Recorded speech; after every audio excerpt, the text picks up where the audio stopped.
envie de faire une comédie aussi, un film drôle. Et un film drôle qui se passe dans les trains avec un personnage central qui sera un contrôleur. Alors vous voyez, ça me donne un peu le problème tel qu'il est posé, on trouve la solution, c'est-à-dire un contrôleur, il contrôle une personne qui est en infraction, et le cas le plus extrême, ce sera une personne qui sera en infraction mais qui ne comprendrait pas qu'elle a fait l'infraction. Alors la nécessité du compostage à la SNCF fournit le prétexte. Si on met quelqu'un d'étranger, il ignore l'obligation de compostage. Par conséquent, il ne sait pas, il ne comprend pas pourquoi on lui réclame de l'argent alors qu'il a acheté son billet. Alors voilà, donc j'ai fait de ce personnage une voyageuse et une brésilienne. Mais en quoi est-ce que ce film a été fait en état d'urgence? Je veux dire, en quoi est-ce que cela peut se sentir dans le film? En état d'urgence, mais parce que faire un film, c'est comme quelle comparaison faire. Par exemple, ce qui est important pour un cinéaste, c'est de faire des films. Et on ne les fait pas toujours. On n'a pas la même situation privilégiée que celle d'un musicien, par exemple, un pianiste, il faut qu'il joue du piano tous les jours. Bon, le cinéaste, il n'a pas accès toujours à cette possibilité d'exercice. Alors faire un film, c'est important, quel qu'il soit. C'est le fait de tourner qui est important. Donc l'opportunité s'est trouvée, c'est-à-dire j'ai fait une rencontre avec quelqu'un qui m'a aidé à faire la production, la coproduction au mois de décembre, et puis à ce moment-là on avait une possibilité de financement sur un sujet relativement économique. Que faire? Alors je dis, moi j'ai un scénario de prêt, c'est celui-là, ça s'appelle Ménocéan, c'est une histoire qui démarre dans un train et qui se poursuit après dans une île de l'Atlantique, l'île Dieu. Alors on a dit, on fait ça, vous voyez, c'est-à-dire l'envie de tourner, quel que soit le sujet. Alors après, évidemment, si vous prenez, même si c'est un prétexte dans un premier temps, le fait de tourner, vous vous passionnez parce que vous tournez comme un je sais pas moi, si un musicien, il peut écrire aussi bien un concerto, une cantate ou une messe, ou c'est important, c'est de faire de la musique. Je parle d'un musicien au sens musique classique. Alors c'est ça que je peux appeler l'état d'urgence. Et c'est vrai qu'on a très peu préparé le film. On a eu très peu de temps. On a cumulé certaines difficultés d'organisation. Exemple, Luis Rego, qui joue le deuxième contrôleur.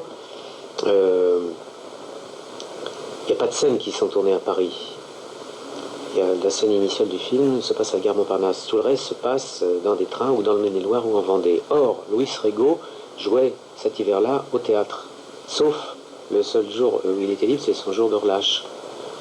Alors vous voyez, c'était pas très facile de l'avoir à disposition. On l'avait à disposition une fois par semaine. Ça crée un état d'urgence. Parce que quand vous êtes en train de tourner une scène, par exemple la scène du bar de la Marine, il faut la terminer coûte que coûte le soir même, parce que vous savez que si vous ne la terminez pas, il faut attendre une semaine avant de tourner. À ce moment-là, l'inspiration se perd, l'humeur du moment peut se perdre. Voilà. C'est ça qu'on peut appeler l'état d'urgence en ce qui concerne ce... Mais peut-être que je détourne un peu la question, non? Absolument pas, non, c'était savoir, vous précisiez que ce film avait été aussi fait dans un état d'urgence, alors qu'il respire de bout en bout le calme, le fait de prendre son temps, le fait de faire durer une scène aussi longtemps qu'il le faut. C'est pour ça que l'urgence était un mot qui apparemment allait mal avec le film. Il a peut-être été tout à fait adéquat à la manière dont vous l'avez fait. Donc je pense que vous avez complètement répondu à la question. Moi je pourrais vous répondre aussi en faisant une comparaison avec la cuisine. Par exemple, la recette du homard à l'américaine, elle a été faite dans un état d'urgence. On raconte, je ne sais pas si l'histoire est authentique, mais on raconte que c'est des Américains qui ont tapé à la porte d'un restaurant dans les années 1900. Et puis il y avait un chef qui a eu... il demandait à dîner, il ne restait plus qu'un homard, il restait, je sais pas quoi, 3 tomates dans un garde-manger. Et le chef a eu l'intuition, il a inventé ce soir-là la recette du homard à l'américaine. Et pourtant, ça a été fait, et c'est devenu une recette classique, mais elle a été créée de façon urgente. Alors votre film, de bout en bout, respire un sentiment, c'est que c'est un film sur les apprentissages. C'est que chaque personnage va être confronté à l'obligation de vivre une expérience à laquelle il ne s'est jamais confronté. Alors pour un marin, c'est d'aller au tribunal. Pour une avocate, c'est de défendre, de rencontrer une personne qu'elle n'attendait pas, à des contrôleurs de SNCF de tout d'un coup d'être embarqués dans une histoire un petit peu saugrenue. Est-ce que pour vous, l'apprentissage, est-ce que pour vous apprendre des choses, c'est quelque chose qui vous tient à cœur? Est-ce que c'est chaque fois une volonté de montrer que les êtres humains ne sont pas obligatoirement cantonnés dans le métier qu'on leur donne? Oui, je crois que c'est le deuxième intérêt, après le premier intérêt étant celui de tourner dans l'écran, le deuxième intérêt c'est effectivement de saisir les personnages dans un mouvement de comédie, mais qui va les mettre dans une situation qui n'est pas leur situation quotidienne habituelle. Au départ, ils sont tous dans un état de travail, le contrôleur contrôle, l'avocat est dans le train parce qu'il va aller défendre, plaider dans un tribunal de province, mais le fait que tous ces personnages se rencontrent, alors qu'ils ne sont pas faits pour se rencontrer. Qu'est-ce qu'un impresario américain a à voir avec un marin-pêcheur de l'île Dieu? Alors, tous ces gens vont se rencontrer, ils vont se trouver réunis au même endroit. Vous voyez, tout ça dans un mouvement de théâtre. Tout à l'heure, avec quelqu'un, on parlait de vaudeville. C'est vrai qu'il y a un mécanisme de vaudeville, de théâtre de boulevard, d'une certaine façon. Et je crois que c'est ce mécanisme de théâtre de boulevard, pas au sens télévision du terme, pas comment s'appelle l'émission célèbre là, ça m'échappe,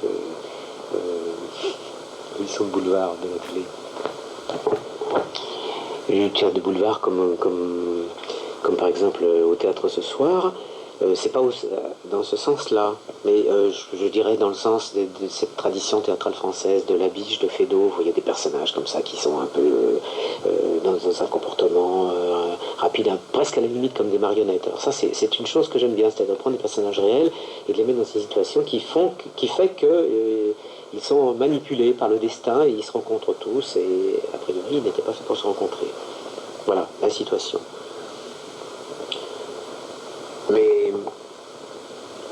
Mais quant à l'apprentissage, est-ce que c'est quelque chose, est-ce que dans votre vie vous avez souvent été, est-ce que vous avez souvent été obligé de tout d'un coup de changer de cap et de vous investir d'une tâche qui apparemment vous n'était pas fixée? Oui, pourquoi parler d'apprentissage? Vous considérez que les personnages apprennent quelque chose. Ils changent de monde? Oui, ils apprennent à se rencontrer, ils apprennent à se connaître, ils apprennent à essayer de communiquer. Le moment où ils communiquent le plus, c'est par l'intermédiaire de la musique, certainement, parce qu'effectivement, on a un marin-pêcheur, on a d'autres marins-pêcheurs, des véritables d'ailleurs, qui ont joué dans le film, de l'île Dieu.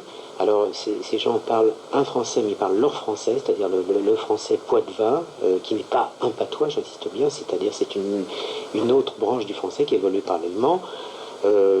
Comme par exemple ici dans le sud-ouest il y a l'occitan, vous voyez, donc ce sont des parlers régionaux mais qui sont importants, qui ont leur entité, leur autonomie.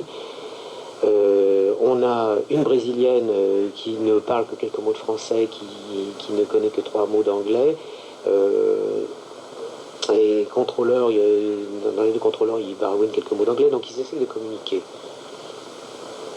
Et le 6e personnage, qui est je crois que j'en ai déjà parlé, en fait, c'est un impresario américain, mais en fait qui est d'origine mexicaine. Voilà, alors ça devient aussi un film planétaire, c'est-à-dire que c'est à la fois un film régional, puisqu'il s'appelle Maine-Océan, qu'il est tourné entre le Maine-et-Loire et la Vendée, et en même temps c'est un film planétaire complètement moderne, puisque dans les années 80, dans une petite île de l'Atlantique, on peut très bien faire se rencontrer des gens qui viennent de tous les 4 coins de la planète. Alors ils apprennent à communiquer, à essayer d'avoir... Ce sont des humains, des êtres humains qui sont ensemble et qui essayent en fait, ils sont pareils, ils sont identiques, mais s'ils viennent d'endroits différents. C'est peut-être ça un peu le thème profond du film. Enfin, un des thèmes du film. Mais encore une fois, là je parle sérieusement, a priori ça se définit surtout comme une comédie. C'est un film comique. Alors c'est une comédie, mais est-ce que vous avez utilisé les ressorts du comique traditionnel? Et puis ce que je voudrais savoir, c'est vous avez utilisé vous avez travaillé avec, utiliser étant un mot quand même assez péjoratif, vous avez travaillé avec Bernard Ménez et Louis Rego, qui sont aussi catalogués étant aussi péjoratifs, qui sont aussi considérés comme des acteurs comiques. Est-ce que d'abord il a fallu faire un travail spécial avec eux? Et en quoi donc votre film utilise-t-il des ressorts comiques? Évidemment, ils ont une image comique. Ces acteurs ont une image comique. Alors, l'image comique, je ne la nie pas. J'avais besoin que ce soit des comédiens comiques, mais peut-être j'ai utilisé Ménez d'une façon un peu différente. Je crois que Bernard Ménez, il est très très drôle de façon complètement imprévue, inconsciente. Si on lui demande de fabriquer le comique, ça ne sort pas, il va peut-être charger, grossir le trait, et à ce moment-là, il risque d'être mauvais. Ménez me semble un comique très sûr dans la mesure où les choses lui échappent. C'est-à-dire plus il est sérieux et plus il est comique. Lorsque dans la scène finale, il est perdu entre le ciel et la mer, dans l'obligation de rattraper son train coûte que coûte, parce qu'il arrive une aventure, je ne vais pas raconter le sujet du film, enfin l'aventure qui lui arrive, c'est qu'il se trouve coincé à l'île Dieu, il doit reprendre son service le lendemain matin pour assurer un train numéro 140 à 10h26 en gare de Nantes, et puis il se trouve encore sur un bateau à ce moment-là. Alors, il a très très peur de se faire engueuler par son autorité, par son chef de service, et il voulait arriver coûte que coûte à temps pour reprendre son travail. Et il est là, coincé dans un bateau, et à un moment, il est sur une petite barque d'un ostréiculteur qui l'a recueilli. Donc il essaye de trouver quelqu'un qui va le débarquer, qui va le prendre pour accéder au rivage. 300 mètres d'eau le séparent du rivage. Et très sérieusement, le plus sérieusement du monde, il appelle, il crie au secours, comme ça. Il le fait très sérieusement, très simplement. Et à ce moment-là, ça devient très très drôle. Uniquement parce que la tête à la limite du tragique de Ménez, se sentant perdu, incapable de trouver les moyens de débarquer seul. Vous voyez là, le comique, il est indéfinissable. Et puis les pêcheurs qui sont là, qui se disent qu'est-ce que c'est cet oiseau, qu'est-ce qu'il fout là, comment il va s'en sortir. Eux, ils sont dans la nature, ils sont des gens de l'océan, ils sont rythmés par les marées. Ça les impressionne pas beaucoup, cette détresse apparente de ce petit contrôleur de la SNCF. Donc ils ont là beaucoup de philosophie. Mais Ménez, d'un seul coup, sans rien faire, est très très drôle.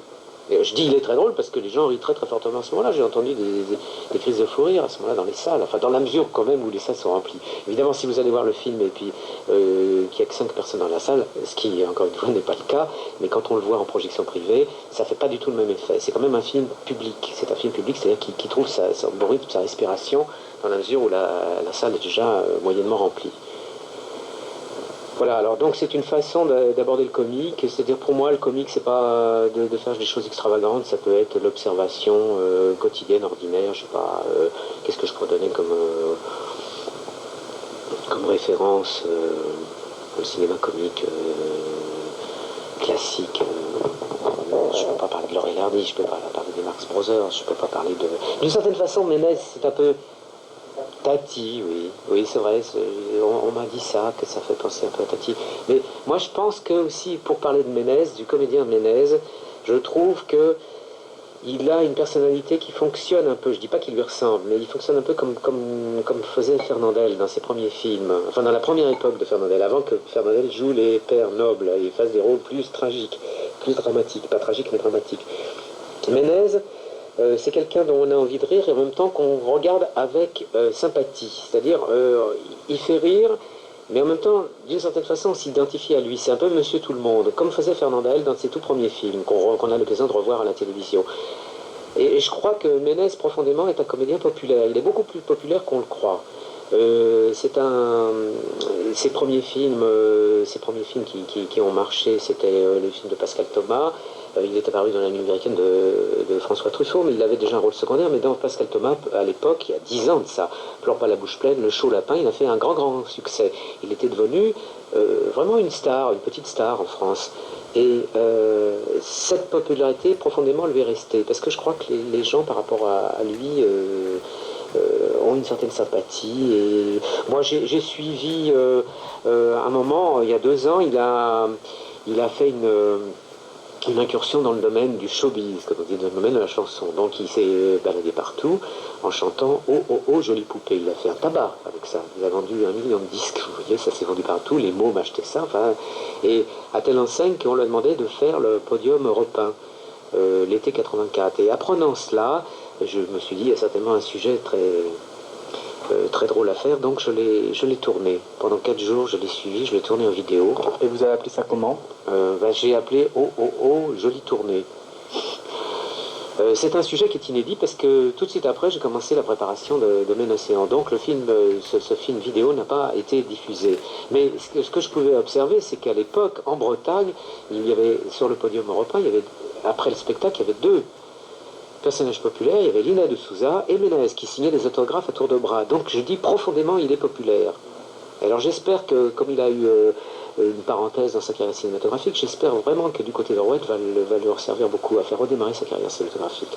Bon, on peut parler de Luis Rego aussi. Alors Luis Rego, c'est effectivement, on le voit beaucoup plus souvent que Ménez, mais dans des rôles secondaires ou de troisième film avec Coluche, là, qui se passe au Mexique, de Gérard Houry, comment ça s'appelle, Serpent à plumes.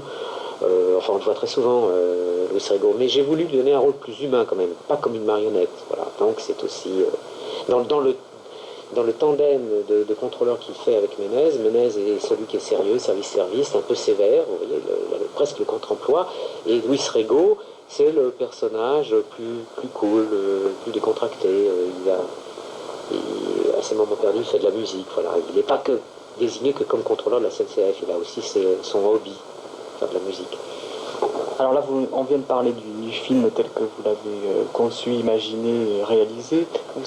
La critique a été assez enthousiaste avec votre film, que ce soit les cahiers du cinéma, que ce soit d'autres revues cinématographiques. Est-ce que pour vous, alors là c'est une question piège en même temps qui doit vous faire sourire, est-ce que dans votre film vous voyez déjà des scènes qui vont être gardées pour plus tard, des scènes qu'on appelle d'anthologie sans que ce soit un mot complètement idéal? Est-ce que vous voyez déjà une scène qui risque d'être repassée dans les cinémathèques ou dans des extraits d'émissions dans quelques années? Très honnêtement. Alors oui, ça c'est une question, je ne peux pas l'appeler question piège, mais c'est une question qui demande réflexion. Alors attendez, je vais essayer de réfléchir en même temps que je vais vous répondre. Quand on voit Hôtel du Nord, de Marcel Carné, qui a un film de 36 ou 37, je crois, il y a une scène célèbre, dès qu'on dit Hôtel du Nord, on pense à une scène célèbre, c'est la scène d'Arletty sur le pont avec Jouvet, quand elle dit atmosphère, atmosphère. Vous savez que cette scène a failli être coupée au montage, elle a failli ne pas être mise dans le film. Et finalement, c'est la scène de référence du film. Alors, quelle est la scène dans Ménocéan? Bon, j'espère qu'il y aura une scène de référence.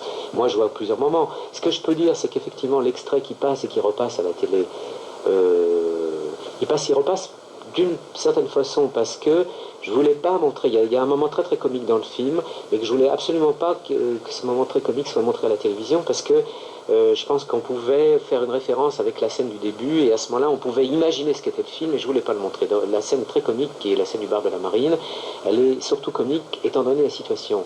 Privée du contexte, sortie du contexte, je pense qu'elle est moins drôle. Donc il ne faut pas la montrer à la télévision. La scène qui passe, c'est la scène du début, la scène initiale des contrôleurs, en particulier Ménez, qui s'adresse à la Brésilienne. Comme la Brésilienne ne comprend pas le français, elle ne comprend pas pourquoi on lui demande de payer un supplément pour son billet alors qu'elle a quitté le prix, il essaie de se faire entendre et il espère qu'elle parle peut-être anglais. Donc il s'approche vers elle, il lui explique ce qu'est le compostage en anglais. Vous voyez la scène d'ici. Bon, je dis vous voyez parce que même si ceux qui n'auront pas vu le film, ils ont quand même eu sans doute une chance de voir la scène à la télé parce qu'elle est passée, je crois, une dizaine de fois déjà en extrait. Elle vient de passer tout à l'heure, encore à FR3, régional. Et c'est toujours cette scène. En tournant cette scène, je ne peux pas dire que je l'ai fait exprès, mais j'ai eu quand même conscience que c'était peut-être pas forcément un morceau d'anthologie, mais c'était quand même un extrait de télévision. C'est très étrange l'impression que j'ai eue. Je ne l'ai pas faite pour faire un extrait de télévision, mais en tournant la scène, j'avais l'impression que c'était une scène qui allait être bien utilisée comme extrait de télévision. Alors, naturellement, après, elle s'imposait. Il y a un moment que j'aime beaucoup, moi, il y a la scène du bar de la Marine dont je vous parlais, c'est difficile d'expliquer pourquoi elles sont comiques, parce que ça devient un comique des situations. C'est-à-dire que le contrôleur Ménez se trouve prisonnier, il est dans un piège, une situation qu'il n'attend pas du tout, qui lui tombe sur les épaules d'un seul coup, donc le comique vient de là. Mais je pense aussi à un moment, une scène que j'aime beaucoup, qui est celle où le marin, qui s'appelle dans le film Marcel Petit-Gars, Marcel Petit-Gars, c'est un nom vendéen, Petit Gars, mais ça s'écrit pas G-A-R-S, ça s'écrit G-A-S, enfin ça vient de... Alors, lui, il s'est planté au tribunal, c'est-à-dire il est passé en correctionnel, il a été cité, il a été défendu d'une façon extravagante par son avocate, lui il n'a pas pu se retenir de crier dans le tribunal, donc il se plante, ils sont condamnés, une petite condamnation avec sursis, mais enfin toujours est-il qu'ils sont condamnés, il est furieux de ça, et comme il apprend de la part de l'avocate que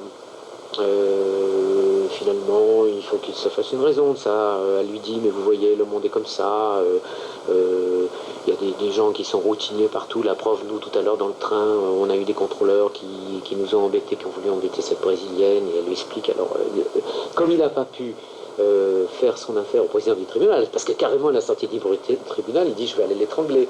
Alors comme l'avocate lui dit non, surtout faites pas ça parce qu'on va se trouver aux assises, surtout n'en faites rien, alors il saisit l'occasion, cette histoire de contrôleur, en disant bon bah c'est les contrôleurs qui vont payer. Et il y a toute une scène qui dure 3-4 minutes où il explique son plan. Il a un plan très mystérieux où il est question de faire ces contrôleurs qu'il n'a jamais vu un petit tour en mer. Alors je crois que ça c'est un moment fort. Vous voyez, c'est une scène, je pense que effectivement Yves Alfonso qui interprète le rôle de Marcel Pigat, il y a quelque chose qui fait penser à Michel Simon dans sa façon d'appréhender le jeu. Vous voyez, quelque chose comme les grands moments de Michel Simon. Et Maurice Pialat dirait encore une scène de repas, puisque Maurice Pialat s'est fait le chantre des scènes de repas où les acteurs donnent le meilleur d'eux-mêmes. Je crois qu'on a ça en commun, parce que moi aussi j'ai toujours fait des scènes de repas. Dans mon premier film, Adieu Philippines, il y a une scène de repas aussi qui est une scène importante, qui est d'une certaine façon une scène célèbre, aussi une scène d'anthologie. Et c'est vrai que les scènes de repas, mais je pense que du côté de la part de Pialat ou de ma part, c'est parce qu'on se considère tous les deux comme des héritiers. Des héritiers, c'est immodeste, c'est prétentieux, mais disons qu'on a été très influencés par Jean Renoir. Et les scènes de repas dans le cinéma de Renoir sont importantes, que ce soit dans la règle du jeu, la partie de campagne, le crime de Monsieur Lange. Il y a beaucoup de scènes de repas dans les films de Renoir. Alors, votre film, moi j'ai eu l'impression, en le voyant en salle, en le voyant en salle, que la principale caractéristique qu'il avait, et qui est, je pense, un compliment par rapport à ce qui se passe dans le cinéma français, c'est qu'il faut quand même attendre plus d'une heure ou plus d'une heure et demie, ou même à la limite, on ne le sait jamais si ce n'est avec la dernière séquence. Pour ça, on est obligé d'attendre tout ce temps pour savoir qui est le personnage principal. Et en même temps, c'est quelque chose qui aère peut-être l'histoire. Ou alors est-ce que vous pensez qu'il y a un personnage principal et des gens qui gravitent autour? Non, il n'y a pas un personnage principal. Ce que je peux dire, c'est qu'il n'y en a pas un, il y en a deux. On pourrait croire au début, comme on voit Bernard Ménez, on pourrait croire que ça va être le héros du... J'aime pas trop ce style de dramaturgie où il y a un personnage principal, ça vous oblige après à tout organiser en fonction de ce personnage principal. Je pourrais faire une parenthèse, je vais essayer de la faire rapide, c'est-à-dire que j'ai tourné un film précédent qui n'était pas très bienvenu, il était mal construit, mal fagoté, disons, et c'était un film avec Pierre Richard. Et ça s'appelait Une fragile de la tortue. Or, Pierre Richard étant une vedette, et c'était un film de groupe, alors c'était difficile de garder l'équilibre, et ça m'a beaucoup gêné. Encore que Pierre Richard était un ami, je pouvais faire ce que je voulais, mais c'est vrai qu'on est comme ça en déséquilibre. Parce que si on prend... c'est important que le public, sans doute, attend que ce soit toujours le personnage principal, et les autres servent de faire valoir. Alors là, j'avais été gêné. En l'occurrence, Ménez n'a pas la taille au box-office de Pierre Richard. Mais on peut croire que le voyant arriver au début, il va être tout le temps dans tous les plans. Non, non, pas du tout. Rigaud a sa part. Et puis, ce nouveau comédien... nouveau comédien, il n'est pas débutant dans le métier, mais je crois que c'est son premier grand rôle, et je crois qu'il casse tout, c'est Yves Alfonso, qui joue le rôle de Marcel Petigat, lui aussi est le personnage principal.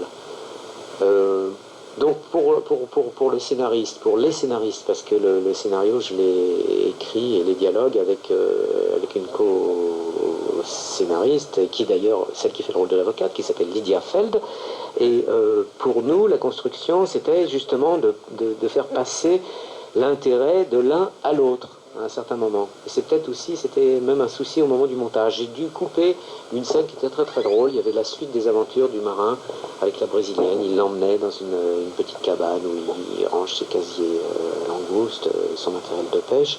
Il l'emmenait. Il y avait une scène un peu ambiguë entre eux, qui restait d'ailleurs en suspens. Mais c'était très très drôle. Seulement à partir de là, je pense qu'on avait plus envie de s'intéresser à l'autre personnage, c'est-à-dire au personnage du contrôleur. Qui était à ce moment-là dans son piège, avec coincé à milieu, donc on ne pouvait pas insister trop sur le personnage du marin-pêcheur. Ça fonctionne un peu comme, je le dis, tiens, le film c'est un peu comme un phare, non plutôt, comme quelque chose qui est éclairé par un phare. Alors il y a un pinceau qui tourne, et à un certain moment c'est tel personnage qui est dans le faisceau de lumière, et après c'est un autre personnage. Voilà, mais c'est pas non plus une dramaturgie éclatée, je veux quand même qu'il y ait des héros principaux, que le spectateur ait des repères.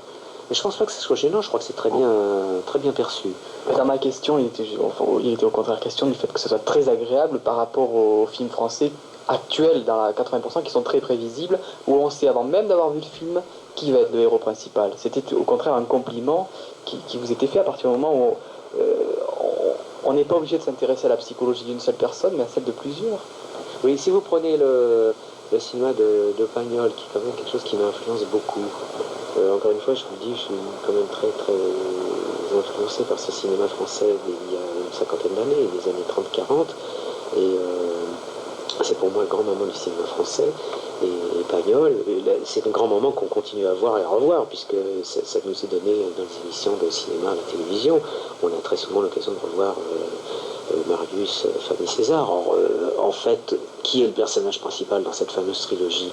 C'est pas forcément toujours Rému, ça peut être aussi bien Charpin qui jouait Panis, ou ça peut être Pierre Freinet qui joue Marius, ou Oran de Mazis. Donc vous voyez, c'est peut-être un peu dans cette idée-là que ces comédies sont des comédies avec des personnages principaux, il n'y a pas forcément un seul personnage principal. Ça, j'insiste beaucoup là-dessus. Je crois que c'est même une des raisons d'être vraiment comique. Un cinéma qui se veut un cinéma de comédie. Quelle est votre motivation dans l'existence? Faire du cinéma. Faire du cinéma, essayer de vivre par le cinéma, c'est une façon de vivre. C'est une façon de vivre, c'est aussi...